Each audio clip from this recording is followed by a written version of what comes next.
Sir, ಈಗ ಇನ್ನೊಂದು ಪ್ರಶ್ನೆ. ವಿಚಾರಗಳನ್ನ ನಾವು ಕಂಟ್ರೋಲ್ ಮಾಡ್ತೀವಾ ಅಥವಾ ವಿಚಾರಗಳು ನಮ್ಮನ್ನ ಕಂಟ್ರೋಲ್ ಮಾಡುತ್ತಾ? ಅಂದ್ರೆ ಆಲೋಚನೆಗಳು. ಒಳ್ಳೆ ಪ್ರಶ್ನೆ. ಈಗ ವಿಚಾರ ಅಂತಂದ್ರೆ ಏನು ಅಂತ ಅನ್ನೋದನ್ನ ನಾವು ವಿಚಾರ ಮಾಡೋಣ. ಅರ್ಥ ಆಲೋಚನೆಗಳನ್ನ ನಾವು ವಿಚಾರ ಅಂತ ಕರಿತೀವಿ ಸಾಮಾನ್ಯವಾಗಿ.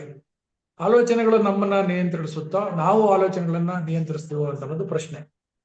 ನಾನು ಈ ಪ್ರಶ್ನೆಗೆ ಉತ್ತರವನ್ನ ಮೊಟ್ಟ ಮೊದಲನೇ ಬಾರಿಗೆ ಪತ್ರಿ ಸರ್ ಏನ್ ಹೇಳಿದ್ದಾರೆ ಅಂತ ಅನ್ನೋದನ್ನ ನಾನು ಹೇಳ್ಬಿಟ್ಟು ಆಮೇಲೆ ನನ್ನ ವಿಶ್ಲೇಷಣೆಯನ್ನ ಮಾಡೋದಕ್ಕೆ ಇಷ್ಟಪಡ್ತೇನೆ. ಮತ್ತೆ ಬೇರೆ ಬೇರೆಯವರು ಬೇರೆ ಬೇರೆ ರೀತಿನಲ್ಲಿ ಹೇಳ್ತಾರೆ. ಆದ್ರೆ ಅಂತಿಮವಾಗಿ ಅದರ ಸಾರಾಂಶ ಏನು ಅಂತಂದ್ರೆ, ಸಾಮಾನ್ಯ ಜ್ಞಾನದ ಸ್ಥಿತಿಯಲ್ಲಿ ಅನಗತ್ಯವಾದ ವಿಚಾರಗಳನ್ನ ನಮ್ಮನ್ನ ನಿಯಂತ್ರಣ ಮಾಡುವಂಥದ್ದು ಸಹಜ. ಅದು ಜಾಗೃತ ಮನಸ್ಸಿದ್ದಾಗ ನಮಗೆ ಅನವಶ್ಯಕವಾಗಿ ಆಲೋಚನೆ, ದಿನಕ್ಕೆ ಸಾವಿರಾರು ಆಲೋಚನೆಗಳು ಹುಟ್ಟುತ್ತವೆ ಮನಸ್ಸಿನಲ್ಲಿ. 50 ರಿಂದ 60 ಸಾವಿರ ಆಲೋಚನೆಗಳು ಬರುತ್ತವೆ ಅಂತಂದು ಒಂದು ಒಂದು ಒಂದು ವಿಷಯ ಸಂಶೋಧನೆಯಿಂದ ಕಂಡು ಬಂದಿರತಕ್ಕಂಥದ್ದು ಅಂತ. ಮತ್ತೆ ಅದಕ್ಕೆಲ್ಲ ನಾವು ದಾಸರೇ ಆಗಿರ್ತೀವಿ. ಅದನ್ನ ನಾವು ಯಾವತ್ತೂ ಕೂಡ ಮೀರೋದಿಕ್ ಸಾಧ್ಯನೇ ಇಲ್ಲ ಅಂತ ಅನ್ಕೊಂಡಿದೀವಿ. ಅದು ಅಜ್ಞಾನ. ಅದು ಆದ್ರೆ ಅದನ್ನ ಮೀರಬಹುದು. ಆಲೋಚನೆ ಬರದೇ ಇರೋ ತರ ನಾವು ಮಾಡಬಹುದು. ಅದಕ್ಕೆ ಧ್ಯಾನನೇ ಒಂದು ಅತ್ಯುತ್ತಮವಾದ ಒಂದು ಉದಾಹರಣೆ. ಧ್ಯಾನ ಅಂತಂದ್ರೆ ಯಾವಾಗ್ಲೂ ಕಣ್ಮುಚ್ಕೊಂಡು ಕುಳಿತುಕೊಂಡೇ ಮಾಡ್ಬೇಕು ಅಂತೇನಿಲ್ಲ.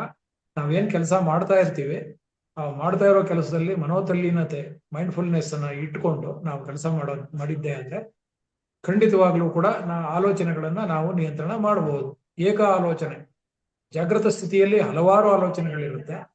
ನಾವು ಯಾವುದೋ ಒಂದು ಕೆಲಸವನ್ನ ಮಾಡುವಾಗ ಏಕಾಗ್ರತೆ ಅಂತ ಬರುತ್ತೆ. ಏಕ ಅಗ್ರತೆ, ಒಂದು ಪ್ರಾಮಿನೆನ್ಸ್ ಬರುತ್ತೆ, ಏಕಾಗ್ರತೆ ಬರುತ್ತೆ. ಮತ್ತೆ ಆ ಏಕಾಗ್ರತೆಯನ್ನು ಬಿಟ್ಟು, ಏಕ ಆಲೋಚನೆಯನ್ನು ಬಿಟ್ಟು ಶೂನ್ಯ ಸ್ಥಿತಿಗೆ ಹೋಗ್ತಕ್ಕಂಥದ್ದು ಧ್ಯಾನಸ್ಥ ಸ್ಥಿತಿ. ಇದು many to one, one to none ಅಂತ ನಾವು ಇಂಗ್ಲಿಷ್ ನಲ್ಲಿ ಹೇಳ್ತೀವಿ. ಆನಾಪಾನಸತಿ ಧ್ಯಾನದ ಮೂಲಕ ನಾವು ಪ್ರಜ್ಞಾಪೂರ್ವಕ ಸ್ಥಿತಿಗೆ ಬಂದಾಗ ನಾವು ವಿಚಾರಗಳ ಒಡೆಯರಾಗುತ್ತೇವೆ ಅಂತ ಹೇಳಿ ಪತ್ರಿ ಸರ್ ಹೇಳಿದ್ದಾರೆ. ಸೊ ನಾವು ವಿಚಾರಕ್ಕೆ ಯಾವಾಗ್ಲೂ ಕೂಡ ಆಲೋಚನೆಗಳಿಗೆ ನಾವು ಗುಲಾಮರಾಗಿ ಇರ್ಬೇಕಾಗಿಲ್ಲ ಅಂತ ಅನ್ನೋದು ಪತ್ರಿ ಸರ್ ಅವರ ಒಂದು ಇದು ಬೋಧನೆ ಇದೆ. ಅವರು ಹೇಳಿದ್ದಾರೆ. ಆದ್ರೆ ನಮಗೆ ಯಾವ ವಿಚಾರಗಳು ಬೇಕೋ ಅವುಗಳನ್ನ ಮಾತ್ರ ನಾವು ಸೃಷ್ಟಿ ಮಾಡಿಕೊಂಡು ನಿಯಂತ್ರಿಸ್ಕೊಳ್ಳೋದಕ್ಕೆ ಸಾಧ್ಯ ಇದೆ.